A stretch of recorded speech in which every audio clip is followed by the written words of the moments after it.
Hi, this is Roger Green, host of the Surfing the Nash Tsunami podcast.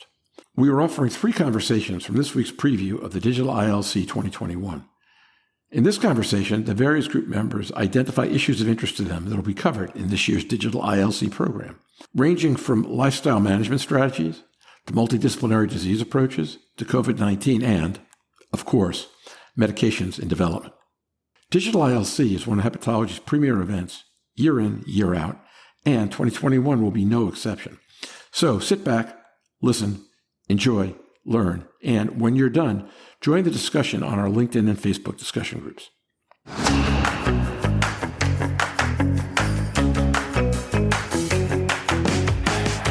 Every week, a global community of fatty liver disease stakeholders comes together to explore the most important challenges in diagnosing, treating, and developing medications for patients with fatty liver diseases.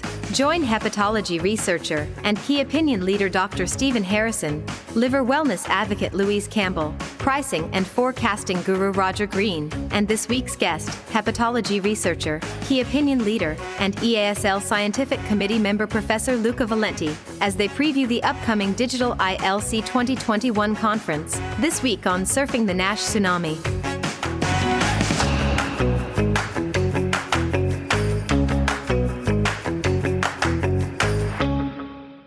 Luca, you talked about a lot of papers that get close to Louise's nearest and dearest sweet spot, lifestyle intervention, diet, exercise, all those things. Louise, anything in particular you'd like to ask about, know about, comment on? I'm excited to see that we're now looking at the lifestyle intervention because for a long time it hasn't been the focus of where we're going. And I think we're getting more and more evidence that it's going to be the mainstay for a long time. Is there any abstracts that you're aware of looking at when Stephen talks about the genetic markers as who responds better to certain lifestyle markers, certain interventions? Because if we could pick out who's not going to respond to exercise or who's not going to respond to various different models that we use, then we can tailor lifestyle modification particularly that maybe get more enthusiasm for patients. No, we will not specifically ask presentation focusing on this aspect. Although the impact of lifestyle on NAFLD will be covered a lot. We will have the whole postgraduate course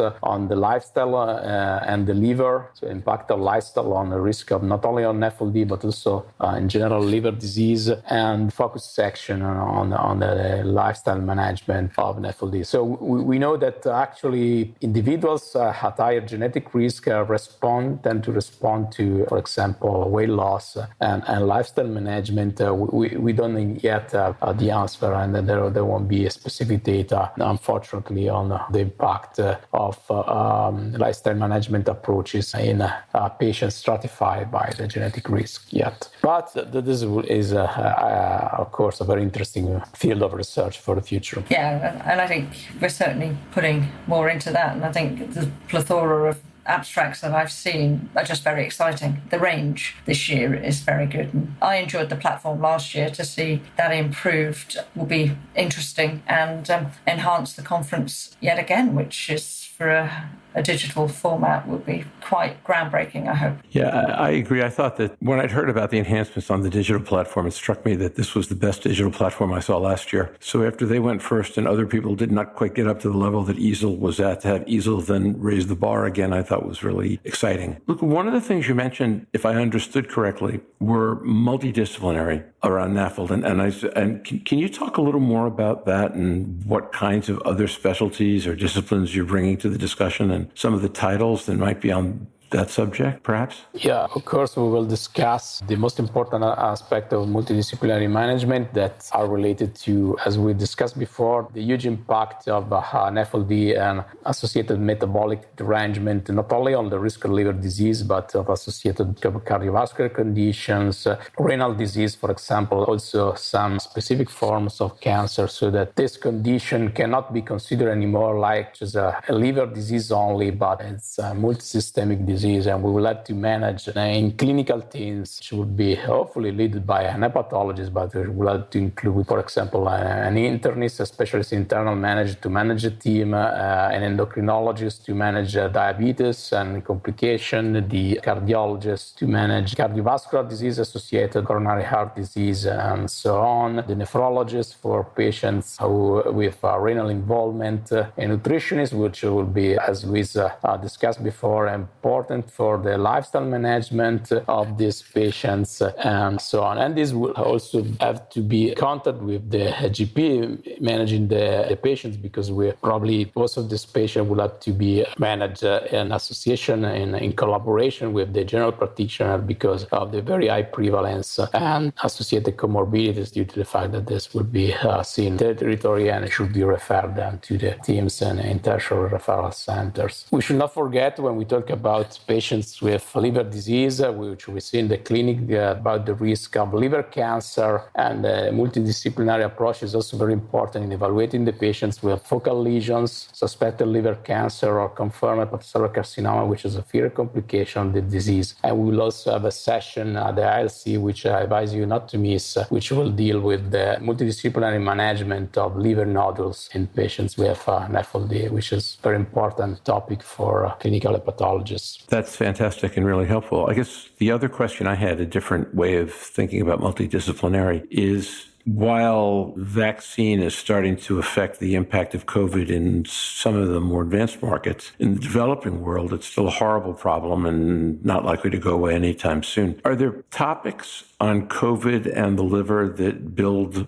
on both the idea of that patients with liver fare worse if they get COVID, but conversely, that patients with NAFLD have an inferior outcome if they then proceed to develop COVID? Will there be much on the subject? Yeah, exactly. We will have also a presentation highlight or confirming with corroborating with complementary data what is already appearing in the literature, so that patients with NAFLD or metabolic dysfunction associated with fatty liver disease may be at increased risk of developing COVID-19, and in particular severe COVID-19. And this may be independent, this increase in the risk may be independent of classical risk factors, so metabolic risk factors for COVID-19, such as, for example, obesity, mainly obesity and type 2 diabetes. We will have a specific presentation and reporting the experience in South America and this condition, reporting the impact of COVID-19 on these outcomes. And this is particularly important because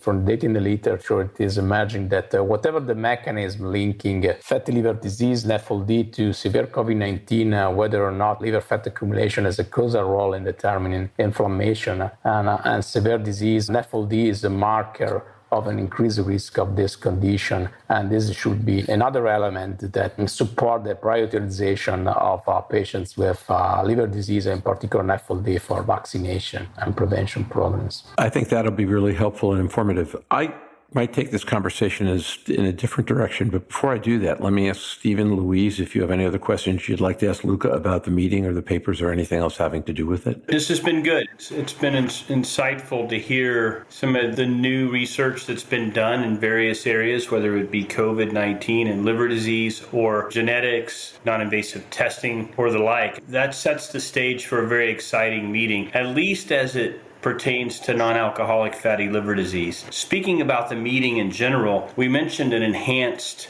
digital platform. And I think one of the things I really liked about last year's meeting, looking back on it, was the fact that we pre-recorded the sessions and the fact that we all came together at the end for a live Q&A type format. That hasn't changed, right, Luca? We're still going to have a very similar type pre-recorded lectures followed by an open forum discussion? Yes, this will be maintained for most of the meeting. I think that was a key and a successful choice we had to pre-record to be sure that everything was running correctly, but to be all live for the Q&A session to give a real live experience of the meeting. So this will be maintained. And and we will try to enhance the interaction in the new digital edition and the possibility to interact with the speakers and with the chairs and among the participants as well. And we will also have other improvements as well. For example, we will improve the poster session, the poster tour. So last year, the first edition, there was some problem, for example, in viewing the posters. This year, the experience will be much better, and we have a short presentation, the poster. We will try to further improve the live experience of the meeting.